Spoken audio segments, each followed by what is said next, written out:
भारतवर्ष में उस समय इस्लाम का प्रचार नहीं हुआ था। राजा पृथ्वीराज चौहान उस समय भारत पर शासन कर रहे थे। राजा पृथ्वीराज नियमित रूप से अपने रक्षकों के साथ पूजा करने के लिए मंदिर जाते थे। उस समय भारत के लोग देवी देवताओं और अग्नि की पूजा करते थे। वे अज्ञानता और कुसंस्कारों में डूबे हुए थे। इसी समय एक रात हजरत ख्वाजा मोइनुद्दीन चिश्ती रहमतुल्लाह अलैहि अपने घर में सो रहे थे। गहरी रात में उन्होंने एक ख्वाब देखा। उन्होंने देखा कि रसूल सल्लल्लाहु अलैहि वसल्लम कह रहे हैं, हे ख्वाजा मोइनुद्दीन, तुम हिंदुस्तान जाओ, वहां जाओ और दीन का प्रचार करो, इस्लाम का संदेश फैलाओ। हिंदुस्तान के लोग कुसंस्कारों में फंसे हुए हैं, तुम जाओ और उन्हें अल्लाह के रास्ते पर लाओ। यह ख्वाब देखने के बाद ख्वाजा मोइनुद्दीन चिश्ती जाग गए। इसके बाद उन्होंने देर नहीं की और अगले दिन अपने कुछ साथियों के साथ हिंदुस्तान के रास्ते पर निकल पड़े। कई दिनों तक लंबा सफर तय करने के बाद वे भारत के राजस्थान के अजमेर नामक स्थान पर पहुंचे। उस समय वहां राजा पृथ्वीराज चौहान का शासन था। उनके खिलाफ बोलने की किसी में हिम्मत नहीं थी। उधर ख्वाजा मोइनुद्दीन चिश्ती और उनके साथी लंबा सफर तय करने की वजह से थक चुके थे, इसलिए उन्होंने अजमेर के तारागढ़ पहाड़ के नीचे आराम किया। इसी दौरान नमाज का समय हो गया।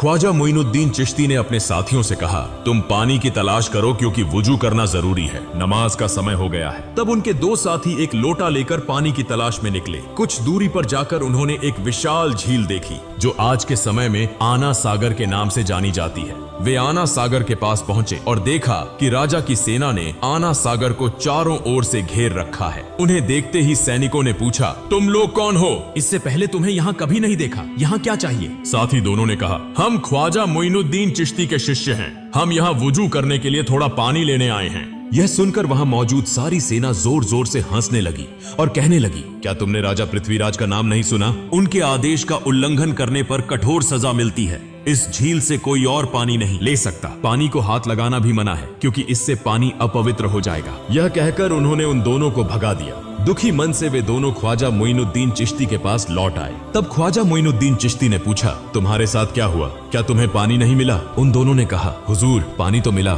लेकिन हमें पानी नहीं दिया गया। उन्होंने हमें भगा दिया और कहा कि राजा पृथ्वीराज ने किसी को भी इस पानी को लेने की अनुमति नहीं दी है। उनके आदेश का उल्लंघन करने पर कठोर सजा दी जाएगी। उनकी सारी बातें सुनकर ख्वाजा मोइनुद्दीन चिश्ती ने अल्लाह के दरबार में दुआ की और फिर उनसे कहा, तुम लोग आना सागर के पास जाओ और कहो कि ख्वाजा मोइनुद्दीन चिश्ती ने हमें भेजा है। इसके बाद वे दोनों साथी फिर से वुजू का पानी लाने के लिए निकल पड़े। जब वे आना सागर के पास पहुंचे तो सेना ने उन्हें रोककर पूछा, तुम लोग फिर क्यों आए हो? उन्होंने कहा, हम वुजू का पानी लेने आए हैं। सेना ने कहा, हमने कहा था कि पानी नहीं दिया जाएगा। अगर राजा पृथ्वीराज चौहान को पता चला तो तुम्हारी जान तक जा सकती है। हम किसी भी हालत में पानी नहीं देंगे। तब उन्होंने कहा, हम तुमसे पानी नहीं मांगेंगे, हम आना सागर से पानी लेने आए हैं। यह सुनकर वहां मौजूद सारी सेना जोर जोर से हंसने लगी। उस समय उन्होंने अल्लाह के दरबार में दुआ की और अपने हाथ में पकड़ी लोटे को आगे बढ़ाकर कहा, हे आना सागर, हम ख्वाजा मोइनुद्दीन चिश्ती रहमतुल्लाह अलैहि के शिष्य हैं। ख्वाजा मोइनुद्दीन चिश्ती ने हमें यहाँ भेजा है। अल्लाह के हुक्म से इस लोटे में आ जाओ। यह कहते ही एक पल में आना सागर का सारा पानी लोटे में समा गया। इतना अद्भुत और चमत्कारी दृश्य देखकर वहाँ मौजूद सारी सेना हैरान रह गई। तुरंत ही उन्होंने कलमा पढ़ा और इस्लाम स्वीकार कर लिया। लेकिन वहाँ कुछ कट्टर हिंदुत्ववादी भी थे। उन्हें लगा कि यह कोई जादू का प्रभाव है, इसलिए वे यह खबर देने के लिए राजा पृथ्वीराज चौहान के दरबार में भागे। राजा पृथ्वीराज ने जब उन्हें देखा तो पूछा, क्या हुआ? तुम्हारे चेहरे पर इतना डर क्यों है? तब उन्होंने कहा, राजा साहब, बड़ी विपत्ति आ गई है। राजा पृथ्वीराज ने पूछा, क्या हुआ? उन्होंने कहा, राजा साहब, न जाने कहां से एक बड़ा जादूगर यहाँ आया है। देखने में वह फकीर लगता है, लेकिन उसने अपने जादू से पूरे आना सागर का पानी एक लोटे में खींच लिया। यह सुनकर राजा पृथ्वीराज को ऐसा लगा जैसे उनके सिर पर आसमान टूट पड़ा हो। उन्होंने अपने जीवन में कई जादूगर देखे थे, लेकिन ऐसा जादू उन्होंने कभी नहीं सुना था। उन्होंने इसे अपनी आंखों से देखने के लिए तुरंत अपनी सेना के साथ आना सागर की ओर प्रस्थान किया। जब वे आना सागर के पास पहुंचे तो देखा कि आना सागर में पानी की एक बूंद भी नहीं थी। उधर अजमेर के लोग बड़ी संख्या में ख्वाजा मोइनुद्दीन चिश्ती रहमतुल्लाह अलैहि को देखने के लिए वहां पहुंच रहे थे। ख्वाजा मोइनुद्दीन चिश्ती और उनके साथी नमाज पढ़ने के बाद वहां बैठे थे। तभी राजा पृथ्वीराज वहां पहुंच गए। उन्होंने देखा कि कई हिंदू पहले ही इस्लाम स्वीकार कर चुके हैं। यह देखकर राजा को भीतर ही भीतर बहुत गुस्सा आया। राजा पृथ्वीराज एक बहुत चालाक और कट्टर हिंदुत्ववादी था। उसने पूछा, तुम कौन हो और यहाँ कहाँ से आए हो? मैं अल्लाह के हुक्म और रसूल सल्लल्लाहु अलैहि वसल्लम के निर्देश पर यहाँ आया हूँ। राजा पृथ्वीराज ने कहा, तुमने अपने जादू से इस पानी को क्यों सुखा दिया? तब ख्वाजा मोइनुद्दीन चिश्ती ने कहा, कहा, मैं कोई जादूगर नहीं हूँ, मैं अल्लाह का बंदा हूँ। मैं अल्लाह का हुक्म पूरा करने के लिए यहाँ पानी लेने गया था, लेकिन पानी न देने के कारण अल्लाह ने इसे सूखा दिया। यह सुनकर वहाँ मौजूद सभी लोग आश्चर्यचकित हो गए और ख्वाजा मोइनुद्दीन चिश्ती रहमतुल्लाह अलैहि की ओर एकटक देखते रह गए। राजा पृथ्वीराज चौहान बहुत चालाक और मक्कार था। उसने समझ लिया कि यह कोई साधारण व्यक्ति नहीं है, इसलिए वह नकली आंसू बहाते हुए और झुककर कहने लगा, हमें सबके कष्ट सहने में कोई परेशानी नहीं है, लेकिन मासूम बच्चों और निर्दोष लोगों का ख्याल करके कृपया पानी को उसकी जगह वापस लौटा दें। यह मेरी आपसे विनती है। यह सुनकर ख्वाजा मोइनुद्दीन चिश्ती ने अपने दो साथियों को आदेश दिया कि वे लौटा लेकर आना सागर के पास जाएं। दोनों साथी लौटा लेकर आना सागर के पास पहुंचे और जैसे ही उन्होंने लौटा आना सागर में रखा, सागर फिर से पानी से भर गया। यह सब देखकर वहां मौजूद लोग हैरान रह गए। उन्होंने पूछा, आप किस देवता की पूजा करते हैं? ख्वाजा मोइनुद्दीन चिश्ती ने कहा, मैं अपने रब एकमात्र अल्लाह की इबादत करता हूँ। वहाँ मौजूद सभी लोगों ने कहा, हम भी आज से उसी एक अल्लाह की इबादत करना चाहते हैं। उस जगह के सभी लोगों ने एक एक करके इस्लाम स्वीकार कर लिया, लेकिन राजा पृथ्वीराज चौहान इसे सहन नहीं कर सका। वह बहुत गुस्से में राज दरबार लौट गया। अगले दिन पृथ्वीराज ने राज दरबार में एक आपातकालीन बैठक बुलाई। पृथ्वीराज ने कहा, किसी भी तरह इस फकीर को यहाँ से हटाना होगा, उसे खत्म करना होगा। अगर तुम्हारे पास कोई सुझाव है तो जल्दी बताओ। तब एक मंत्री ने कहा, राजा साहब, यह फकीर कोई साधारण व्यक्ति नहीं है, वह एक महान जादूगर है। अपने जादू के प्रभाव से वह सभी को एक एक करके इस्लाम में ला रहा है। एक दिन ऐसा आएगा जब भारत में हिंदू धर्म को मानने वाला कोई नहीं बचेगा। उससे निपटने के लिए हमें एक महान जादूगर की जरूरत होगी। तब वहाँ मौजूद एक सैनिक ने कहा, राजा साहब, हमारे देश में इससे भी बड़ा एक जादूगर है। पृथ्वीराज ने पूछा, उसका नाम क्या है? सैनिक ने कहा, उसका नाम है जयपाल जादूगर। पृथ्वीराज ने कहा, जाओ उसे हमारे दरबार में लेकर आओ। इसके बाद कुछ सैनिक जयपाल जादूगर से मिलने के लिए रवाना हो गए। कुछ समय बाद वे जयपाल जादूगर के घर पहुंचे और देखा कि जयपाल हवा में तैरते हुए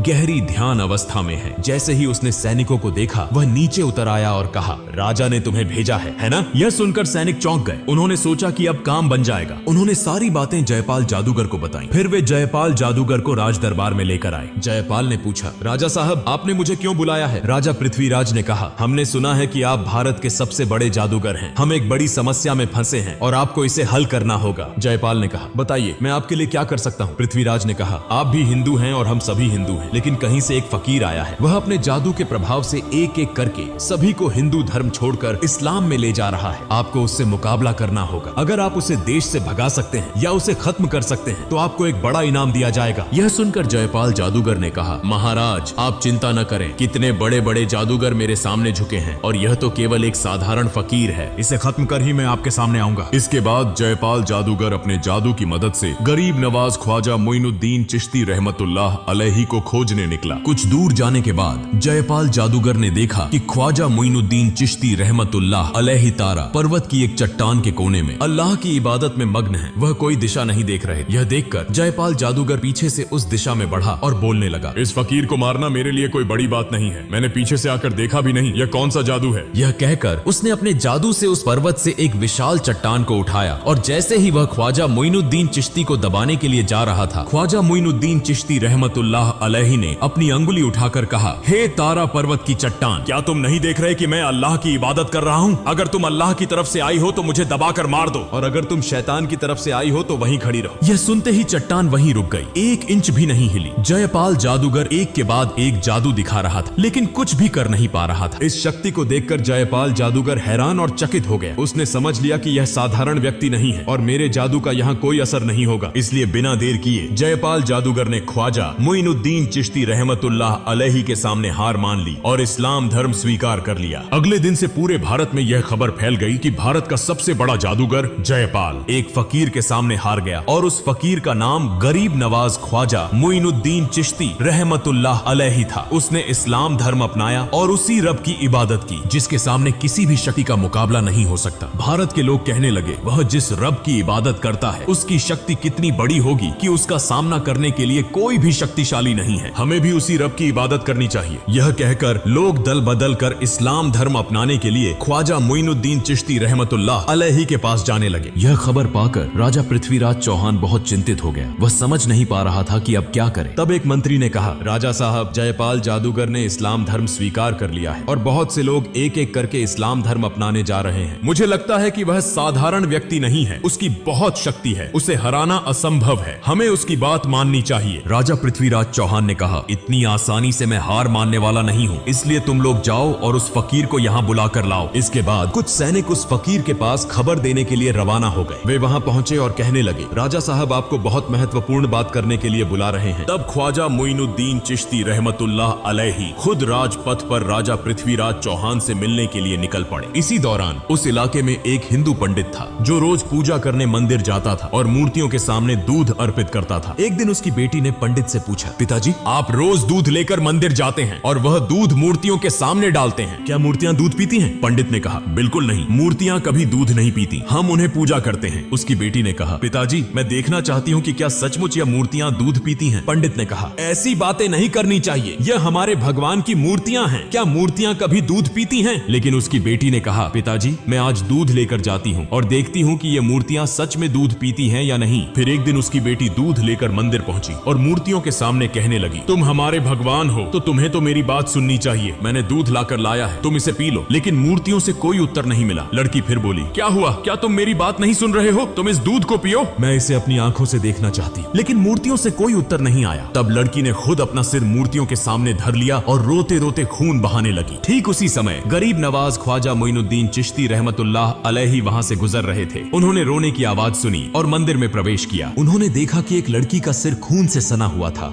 और वह जोर जोर से रो रही थी। तब ख्वाजा मोइनुद्दीन चिश्ती रहमतुल्लाह अलैहि ने उसे पूछा, बेटी तुम्हें क्या हुआ? लड़की ने कहा, देखिए बाबा मैं दूध लेकर आई थी इस मूर्ति को खिलाने के लिए, लेकिन वह मेरी बात नहीं सुन रही है। तब ख्वाजा मोइनुद्दीन चिश्ती रहमतुल्लाह अलैहि ने कहा, माँ मूर्ति कभी बात नहीं कर सकती और न ही खा सकती है। फिर लड़की ने फिर से अपना सिर झुका दिया और खून बहाने लगी। लड़की की इस भक्ति को देखकर ख्वाजा मोइनुद्दीन चिश्ती रहमतुल्लाह अलैहि हैरान हो गए। उन्होंने मूर्ति के सामने जाकर मूर्ति के कान पकड़ते हुए कहा, मैं ख्वाजा मोइनुद्दीन चिश्ती कह रहा हूँ, क्या तुम सुन नहीं रहे हो? इस निष्पाप लड़की को तुम क्यों रुला रहे हो? यह दूध पी लो। यह कहते ही मूर्ति ने दूध पीना शुरू कर दिया। यह देखकर लड़की बहुत खुश हुई और आनंदित होकर वहाँ से चली आई। जब लड़की गाँव में पहुंची तो बहुत से लोग यह कहने लगे, यह लड़की शायद कोई गलत काम करके आई है। सब लोग उसे बदनाम कर रहे थे, अब हमारा क्या होगा? वहाँ लड़की के पिता भी उपस्थित थे। सब लोग कहने लगे, क्या हुआ, तुम्हारी यह हालत क्यों हुई? लड़की ने कहा, पिताजी मैं मूर्ति को दूध पिलाकर आई हूँ। यह सुनकर सभी लोग हैरान हो गए और कहने लगे, यह लड़की झूठ बोल रही है, मूर्तियां कभी दूध नहीं पीती, वह अपनी गलतियों को छिपाने के लिए हमसे धोखा दे रही है। लड़की ने फिर से आंसुओं के साथ विनम्रता से कहा, मैं बहुत बार कहने के बाद भी जब मूर्ति ने दूध नहीं पिया तो मैंने अपना सिर झुका दिया और खून बहाना शुरू कर दिया। ठीक उसी समय एक फकीर बाबा वहाँ आए, मूर्ति के कान पकड़कर कहा, दूध पियो। और तुरंत ही उस फकीर बाबा के कहने पर मूर्ति ने दूध पीना शुरू कर दिया। यह देखकर वहाँ मौजूद सभी लोग चकित हो गए और कहने लगे, वह फकीर बाबा कौन थे? लड़की ने कहा, मैं उस फकीर बाबा को नहीं जानती, लेकिन लगता है वह कहीं आसपास होंगे। सभी लोग ख्वाजा मोइनुद्दीन चिश्ती रहमतुल्लाह अलैहि से मिलने के लिए निकल पड़े। इस बीच ख्वाजा मोइनुद्दीन चिश्ती रहमतुल्लाह अलैहि पृथ्वीराज के दरबार में पहुंच गए। पृथ्वीराज ने कहा, हे फकीर बाबा आप क्या चाहते हैं? ख्वाजा मोइनुद्दीन चिश्ती रहमतुल्लाह अलैहि ने कहा, मैं भारत के लोगों को अंधकार से दूर करके कुरान की रोशनी से रोशन करना चाहता हूँ। मैं चाहता हूँ कि सब लोग तौबा करके अल्लाह के रास्ते पर लौट आएं, जो इस दुनिया के मालिक हैं, जो आखिरत के मालिक हैं, जो बोलते ही एक पल में सब कुछ कर देते हैं, हमारे सभी रोजी रोटी के मालिक हैं, जन्म और मृत्यु सब कुछ उनकी ताकत में है। मैं उसी महान अल्लाह ताला की इबादत करना चाहता हूँ, मैं किसी का नुकसान नहीं चाहता। जब वह ये बातें कह रहे थे तभी एक इस्लाम विरोधी व्यक्ति अपनी आध्यात्मिक शक्ति की परीक्षा लेने आया और कहा, अगर आप सचमुच आध्यात्मिक रूप से शक्तिशाली हैं तो पानी से आग बनाकर दिखाइए। ख्वाजा मोइनुद्दीन चिश्ती रहमतुल्लाह अलैहि ने अल्लाह का नाम लेकर पानी पर फूंक मारी और उसी पानी से आग निकलने लगी। यह अद्भुत चमत्कार देखकर वह व्यक्ति ख्वाजा मोइनुद्दीन चिश्ती रहमतुल्लाह अलैहि से इस्लाम धर्म स्वीकार कर लेता है। इस समय दरबार के सभी लोग, राजा पृथ्वीराज भी यह समझ गए कि ऐसे अल्लाह वाले व्यक्ति के साथ कभी मुकाबला नहीं किया जा सकता। कई चमत्कारी घटनाओं को देखकर उन्होंने कोई देर नहीं की, माफी मांगी और साथ ही ख्वाजा मोइनुद्दीन चिश्ती रहमतुल्लाह अलैहि के हाथों में हाथ डालकर उनके मुरीद बन गए और इस्लाम धर्म स्वीकार कर लिया। ख्वाजा मोइनुद्दीन चिश्ती रहमतुल्लाह अलैहि ने उन्हें माफ कर दिया। फिर ख्वाजा मोइनुद्दीन चिश्ती रहमतुल्लाह अलैहि वहां से चले गए और अपने साथी संगियों के साथ तारागढ़ पहाड़ के उस स्थान पर स्थित हो गए। ख्वाजा मोइनुद्दीन चिश्ती रहमतुल्लाह अलैहि जब एक स्थान पर अल्लाह की इबादत में मग्न थे, ठीक उसी समय एक हिंदू पंडित और अन्य लोग उस स्थान से गुजर रहे थे। तब पंडित की बेटी ने कहा, देखो वह फकीर बाबा जो बैठे हैं, वही फकीर बाबा अपने शब्दों से मूर्ति को दूध पिलाए थे। फिर वे सभी ख्वाजा मोइनुद्दीन चिश्ती रहमतुल्लाह अलैहि के पास पहुंचे और कहा, हे फकीर बाबा आप कौन हैं और आप किस जादू को जानते हैं कि आपकी बातों से मूर्ति दूध पीने लगी? ख्वाजा मोइनुद्दीन चिश्ती रहमतुल्लाह अलैहि ने कहा, मैं तो अल्लाह का एक बंदा हूँ, मेरी बातों से कुछ नहीं होता,